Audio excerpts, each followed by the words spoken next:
Oh, look at you. By the way his face lights up at your approach, the manager of suites has been waiting for you. Ah, Mistress Forsaken, I trust you had a pleasant rest. While you were ensconced in your chamber, a message arrived for you from the Exarch. He bids you come to the Ocular at your earliest convenience. And, madam, wherever your duties may take you next, I shall pray for your safe return. May the night keep you.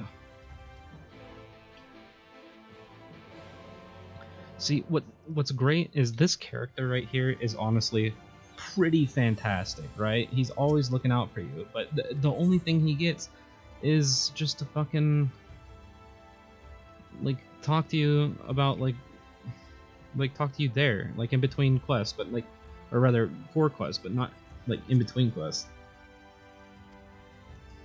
The only thing else he has is asking about the rooms and what they are, and then to go back to your room. You don't get any actual like small talk dialogue. Let's go. Is it gonna go right into it? Seems so.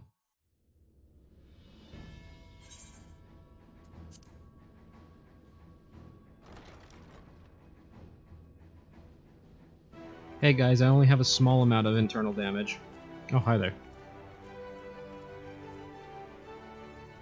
There you are. May I assume you've had your fill of rest? Yeah, but now I'm starting to realize that the reason MXLK is trying to help is because this is going to kill me. That is well. Now that we are all present, let us speak of our plan. I'm glad that's so well to you. Thus far, we have vanquished 4 Lightwardens, restoring night to much of Northrend. Only one remains, that of Calusia, and with Reen to guide us, I am certain we will find it.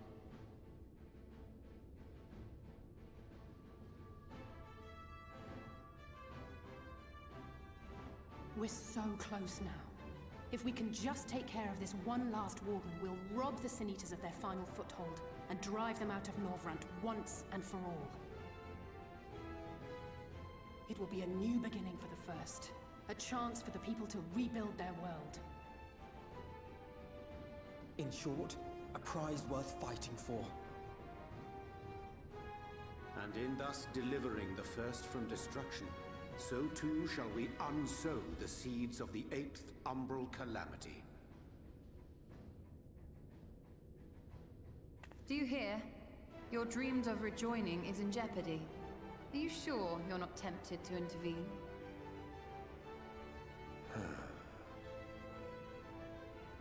You labor under the misapprehension that vanquishing the Sin Eaters is tantamount to saving the world. It is not. In truth, you only delay the inevitable, lengthening your fleeting lives by the smallest of margins.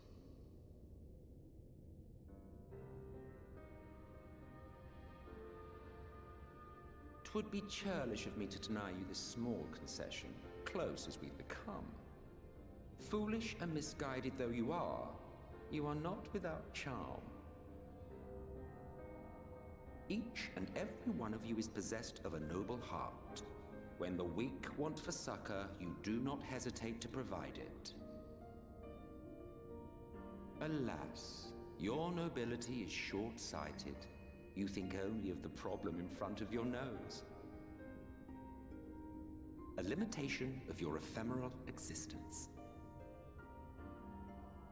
Our lives may seem short and insignificant to the likes of you, but one does not need to be an eternal being to achieve lasting change. If I may stop you there, I do not claim that we Ascians are special. That is another misconception. In the beginning, everyone lived nigh for eternity. Such was the natural order of things. But like so much else, this was taken from you.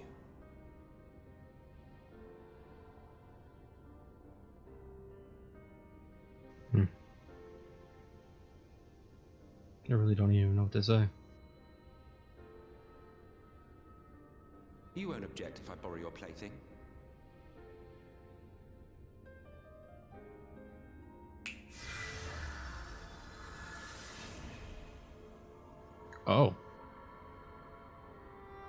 In the distant past, when the world was one and whole, a great calamity threatened all life. It began without warning. The very laws of the star were warped and broken, and chaos swiftly spread throughout the land. Chaos is probably correct. Faced with annihilation, we sought to imbue the star with its own will. Thus was Zodiac born, and by his power was order restored.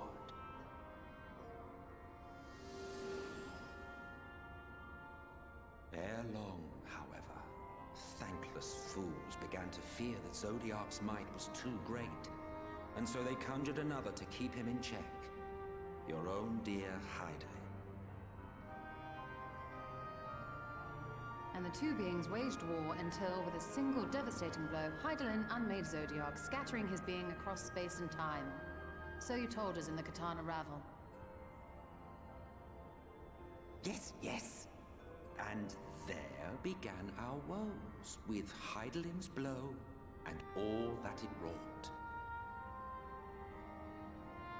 As a counterbalance to Zodiac, Hydaelyn was created with the power to enervate her foe. Enervate? This singular ability strikes not at such banal things as flesh, but everything that defines the target, diluting its existence. For example, were she to strike you,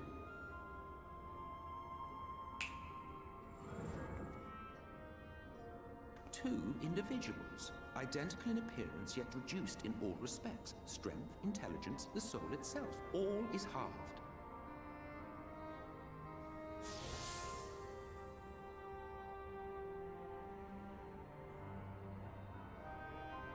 Do you see?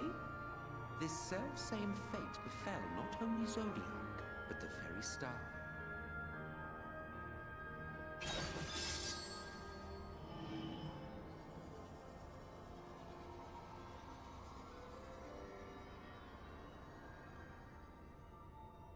Hence was the 13 born. Only 3 were fortunate enough to escape the Sundering, me being one of them.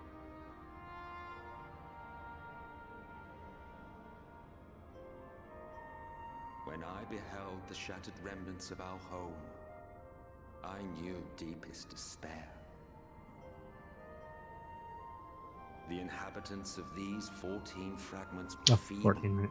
frail and foolish, oblivious to their imperfection, ignorant of their past.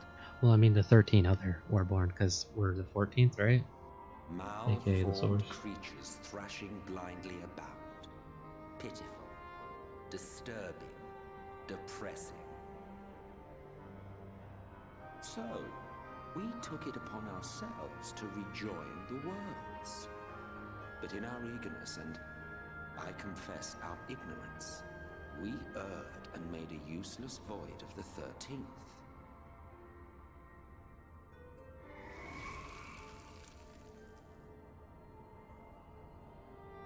It was only afterwards that we discovered a connection twixt source and shard.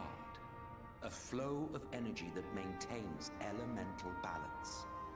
And thus did we arrive at our time-honored modus operandi.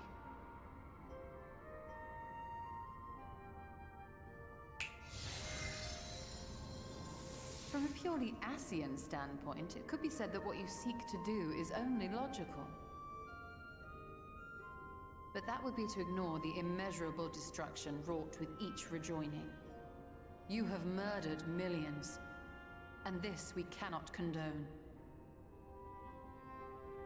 By your fragmented existence, you continue to give rise to tragedies far crueler than any calamity. But yes, moral relativism and all that.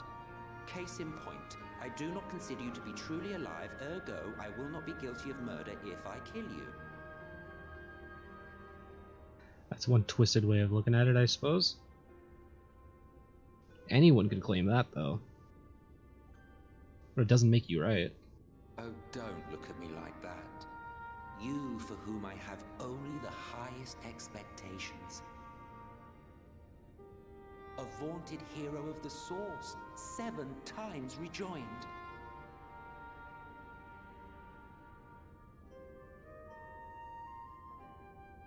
Long have I awaited one who might brave a path of lesser tragedy.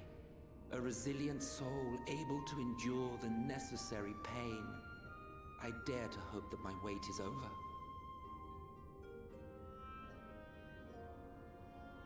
So, finish your task and slay the Lightwarden. Make proof of your usefulness, and then we may speak again. What an absolute tool. Yo, what up? Forgive me, my lord, but this could not wait. Understandable. Vauthry, Speak freely, Captain. what has he done this time? Our informant in Colusia sends word of unusual activity in Yulmore. It appears their forces are entrenching themselves at key points throughout the city, making ready for an attack by all indications. An intriguing use of resources. I rather doubt Lord Vauthry is concerned for the safety of his citizens. You think he's harboring the Lightwarden inside the city walls? Even if he does have some means of controlling the Sin Eaters, wouldn't that be a little risky? Risky or not, if there is even a chance the Warden is hiding there, we will need to act fast. The longer we wait, the better prepared the Yulmorans will be.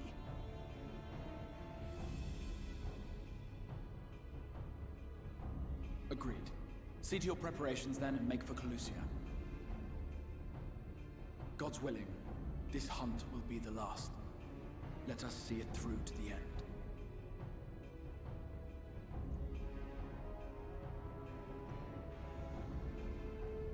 We should begin by assembling in Right. There we may assess the situation in Yulmore and decide how best to proceed.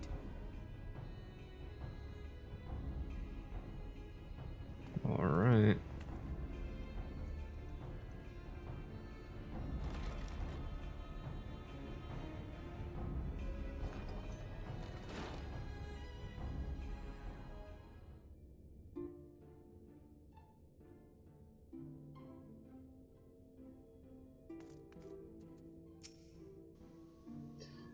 We've not spoken for a while. Not since the aftermath of the Senator's attack.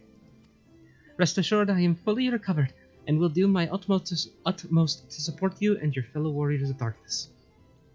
Okay. Your condition is unchanged. Good. If you can but hold out until the end of the coming battle, I am confident that we will find a remedy for your affliction. And then the guy, the man, the myth, the legend. Yes, did my lesson provoke thought, giving rise to further questions? 3 of you escaped the sundering, but what of those who didn't? Why, their very beings were divided into 14, of course. Yet by our power we unsundered Ascians may rise up one of their fragments to their original office. But I suppose this in itself bears explaining. So the name by which you know us are not, in fact, our names.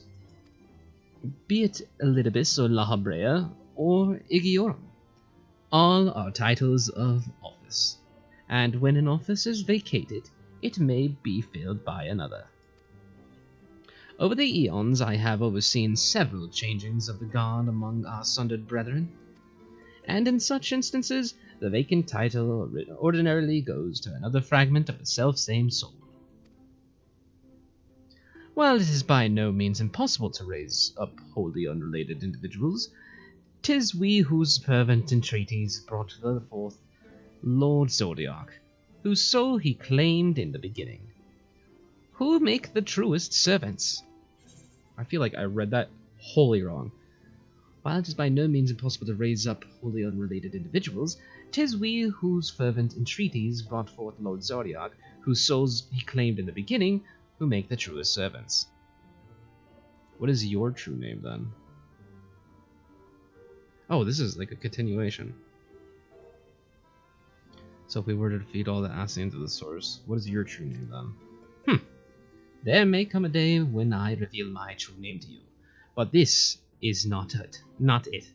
Of course, you may well die none the wiser, but life is full of such disappointments. Okay, you're gonna go through this.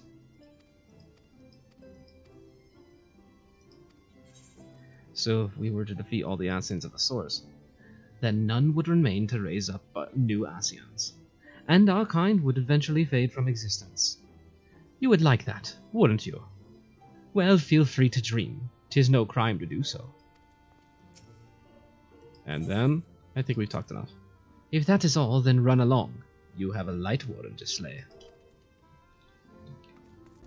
Oh man, fucking level 70 enemies. Hobgoblins? Are these real-ass fucking goblins? Oh, ages. God, that's awesome. Oh, I'm 10 levels above. They're not gonna bother me. Hell yeah. This aura, what could it be?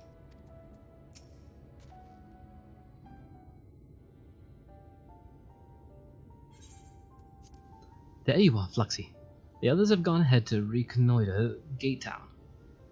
We are to follow shortly.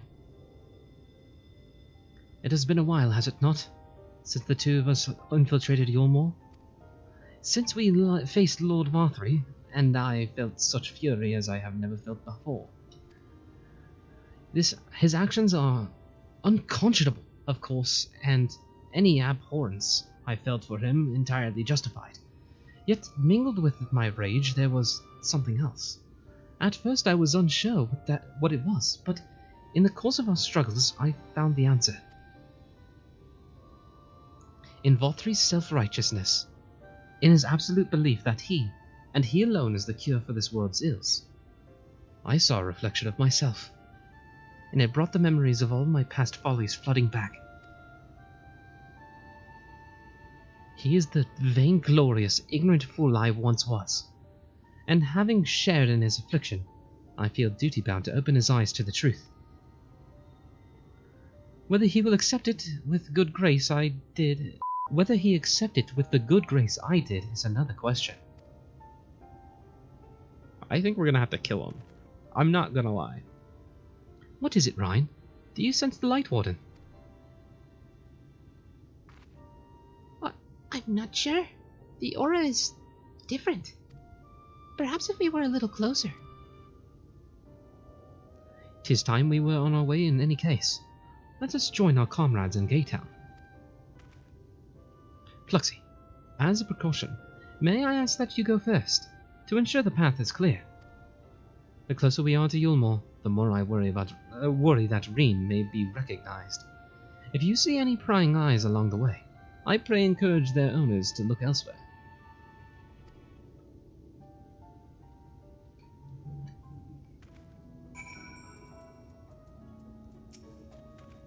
Go on, Fluxy. We will follow none. As I am now, I don't think people will recognize me as the Oracle. But Thancred did always warn against taking unnecessary risks. You should have changed your clothes too. Agitated man. Lord Vauthry, we hear, we obey. Ah! Oh shit.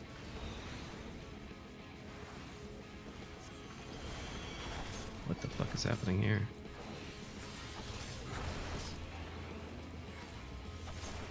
He really do be controlling them through mind control?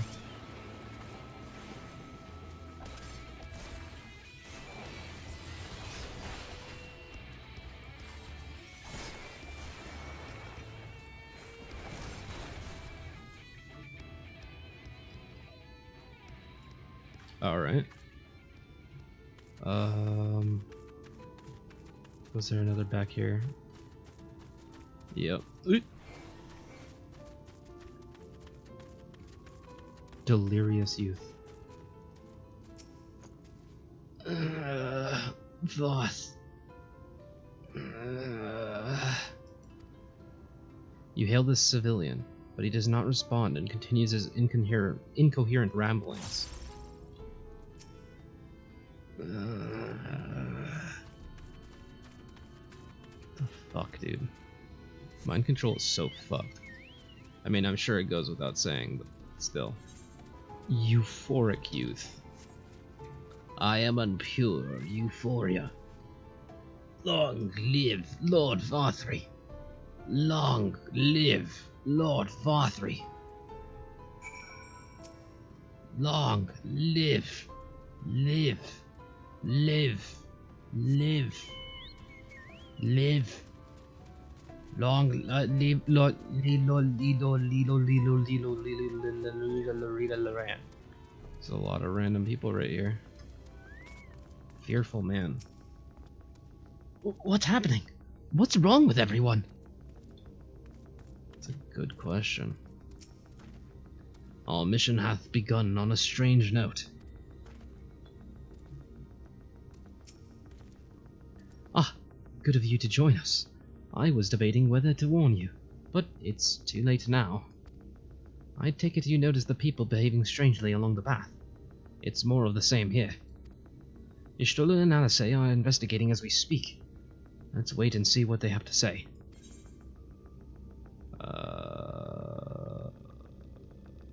This one.